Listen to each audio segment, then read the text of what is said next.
Jyväskylän perhe- ja pariterapiakongressiin kutsuttujen puhujien haastattelusarjassamme on vuorossa Tampereen yliopiston sosiaalityön apulaisprofessori Elina Aaltio. Tervetuloa. Kiitos. Kerrotko aluksi itsestäsi, kuka olet, mistä tulet ja millaisten asioiden kanssa askartelet tällä hetkellä työssäsi? Joo, olen tosiaan työskennellyt tutkijana monenlaisissa eri organisaatioissa ja toukokuun alusta asti olen sitten ollut Tampereen yliopistolla sosiaalityön apulaisprofessorina ja erityisala on sosiaali- ja terveyspalveluiden, erityisesti sosiaalityön vaikuttavuuden arviointi. Ja ennen Tampereen yliopistoa niin olen työskennellyt muun muassa Helsingin ja Jyväskylän yliopistoissa, 2 eri sosiaalialan osaamiskeskuksessa, Terveyden ja hyvinvoinnin laitoksessa ja Kuntaliitossa. Ja kaikissa tutkimushankkeissa niin yhdistävänä teemana on ollut palveluiden sosiaalityön arviointi, sekä vaikuttavuuden arviointi että sitten kehittämistarpeiden arviointi, uusien interventioiden käyttöönoton arviointi ja niin kuin semmoisten tekijöiden ymmärtäminen ja tarkastelu, että mitkä estää tai edistää uusien interventioiden onnistunutta käyttöönottoa ja hyviä tuloksia. Hienoa. Ja me kuullaan sinua Jyväskylässä, ja pidät esityksen siellä, niin voitko kertoa jotakin pähkinänkuoressa siitä sun esityksestä? Miksi sinua olisi hyvä tulla kuuntelemaan?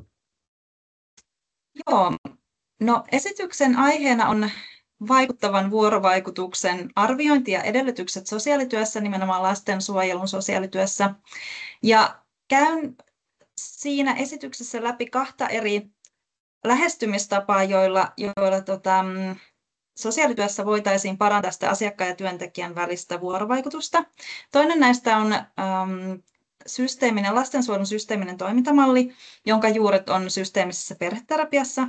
Ja toinen taas on motivoivaa haastatteluun nojaava koulutus, jonka kautta sitten pyrittiin kehittämään lastensuojelun sosiaalityöntekijöiden vuorovaikutusosaamista. Ja nämä molemmat uskoakseni on konferenssin yleisölle tuttuja, eli systeeminen perheterapia ja sitten toisaalta motivoiva haastattelu.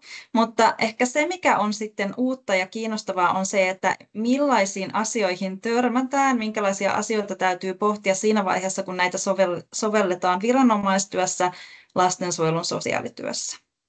Eli se konteksti vaikuttaa, että vaikka menetelmillä tai interventioilla tai lähestymistavalla oltaisiin saatu hyviä tuloksia jossain toisessa asiakastyössä, niin sitten täytyy miettiä, että millä ehdoilla niitä samoja hyviä tuloksia voidaan saada sitten tällaisessa ihan toisen tyyppisessä tai tietyillä rajoitteilla toimivassa asiakastyössä. Onpa mielenkiintoista. Mikä sinut on tuonut tämän aiheen äärelle? Eli miksi olet juuri tästä aihepiiristä kiinnostunut? Sulla oli tuossa aika monta työtehtävää, jossa olet ollut arvioimassa vaikuttavuutta. Miksi?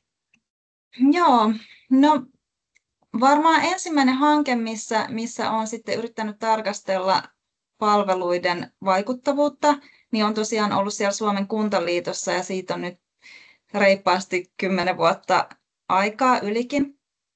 Ja sillä tiellä ollaan, eli silloin mietittiin 2 palvelun kautta, että miten työllisyyspalveluissa, kuntien työllisyyspalveluissa ja sitten lastensuojelussa voitaisiin niin kuin arvioida sitä asiakkaan palvelutarvetta lähtötilanteessa ja sitten uudestaan seurata sitä, että miten se tilanne on kehittynyt puolen vuoden tai vuoden seurantajaksolla ja sitten sitä kautta yrittää tarkastella, että saavutettiinko palveluilla niitä toivottuja tuloksia, eli toisin sanottuna, että oliko se palvelu vaikuttavaa. Ja tämä oli semmoinen ensimmäisiä yrityksiä ehkä Suomessakin niin kuin sosiaalialalla, ja sitten sen jälkeen, kun on yritetty tehdä tätä niin kuin, eri hankkeissa, niin tässä on matkan varrella sitten karttunut vähän niin kuin yrityksen erehdyksenkin kautta niin paljon semmoista kokemustietoa, metodologista ymmärrystä on lisääntynyt tässä vuosien varrella, että miten tällaista tutkimusta pitäisi yrittää tehdä, ja se on ollut kauhean kiinnostava matka, ja siis edelleen sillä matkalla ollaan, että tämä on kauhean vaativa aihe, todella vaativa tutkimustehtävä, niin vaikuttavuuden arviointi. Se ei missään nimessä ole helppoa sosiaalityössä eikä missään muissakaan kompleksisissa sosiaali- tai terveyspalveluissa, joten ajattelen, että tämä on niin kuin todella haastaa tutkijoita, mutta sitä on myös todella kiinnostavaa tehdä, ja nimenomaan yhteistyössä niiden palvelun toimijoiden kanssa, että mikään tämän tyyppinen tutkimus ei onnistu ilman semmoista tiivistä yhteistyötä kentän kanssa. Aivan mahtavaa. Kiitos Elina tuhannesti tästä haastattelusta, ja me nähdään Jyväskylässä ja tullaan kuulemaan sun esitystä, niin nähdään Jyväskylässä. Kiitoksia. Kiitos. Kiitos teille. Nähdään Jyväskylässä.